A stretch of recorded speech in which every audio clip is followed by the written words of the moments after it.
तो देखो coordination number हमको निकालना सीखना है कि कोऑर्डिनेशन नंबर निकालते कैसे हैं। कोऑर्डिनेशन नंबर निकालने के लिए सबसे पहले तुम ये पता कर लो कि कितने लिगेंड हैं। मतलब कुल मिला के ये हो गया नंबर ऑफ लिगेंड की संख्या, और उसके बाद इसमें डोनर एटम कितने हैं, देने वाले उसमें एटम कितने हैं। तो जो देने वाले एटम होते हैं उनको हम कहते हैं डेंसिटी। तो देखो ये सब एग्जांपल भी है ना, अब इसका भी आपको कोऑर्डिनेशन नंबर निकालना है। कैसे निकालोगे, याद रखो जो सबसे पहले आता है वो सेंट्रल मेटल एटम होता है, उसके बाद वाले जितने होते हैं सबके सब क्या होते हैं, लिगेंड होते हैं। जैसे ये सेंट्रल मेटल एटम होगा, ये क्या होगा, लिगेंड कहलाएगा। ये सेंट्रल मेटल एटम है, ये लिगेंड होगा। इसमें ये सेंट्रल मेटल एटम है, ये सब लिगेंड होंगे। ये सेंट्रल मेटल एटम है, सारे के सारे क्या है, लिगेंड है। अब चलो हमको केवल देखना है यहाँ पर ligand, coordination number equal to, बताओ यहाँ पे जो लिगेंड वो कितना है, 2।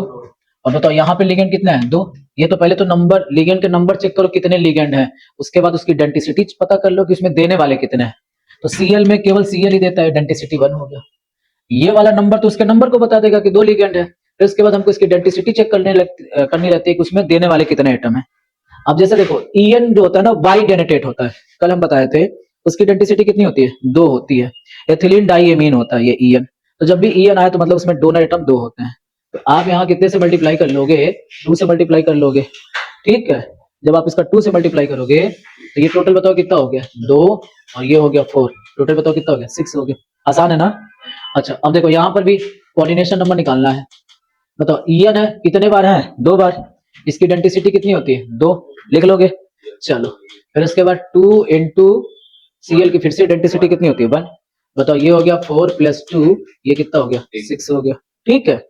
चलो यहाँ पे देखो कोऑर्डिनेशन नंबर इक्वल टू, बताओ यहाँ पे लिगेंड एक ही है, प्लस यहाँ पे लिगेंड कितना है, देखो ये प्लस हो गया, एक ही है, यहाँ पर भी लिगेंड प्लस, यहाँ पे लिगेंड कितने हैं, 2 हैं। अब बताओ H2O में सिर्फ देने वाला कौन है, इसकी जो डेंसिटी हो गई 1। Cn में केवल यहाँ पर कार्बन देगा, इसकी भी डेंसिटी हो गई 1। En की डेंसिटी कितनी होती है, 2 हो गई। टोटल मल्टीप्लाई कर लो, 1 फिर 1 प्लस 4, टोटल बताओ कितना हो गया, 6 हो गया। चलो यहाँ चेक करो कोऑर्डिनेशन नंबर इक्वल टू, बताओ लिगेंड कितना है, 3। यहाँ पर भी कितना है, 3। इसमें बताओ देने वाला सिर्फ कौन है, नाइट्रोजन। तो इसकी डेंसिटी कितनी हो गई, 1। और Cl भी बताओ, Cl में तो केवल Cl ही देता है, इसकी भी डेंसिटी 1। मतलब ये हो गया 3 प्लस 3, तो टोटल कितना हो गया, 6 हो गया।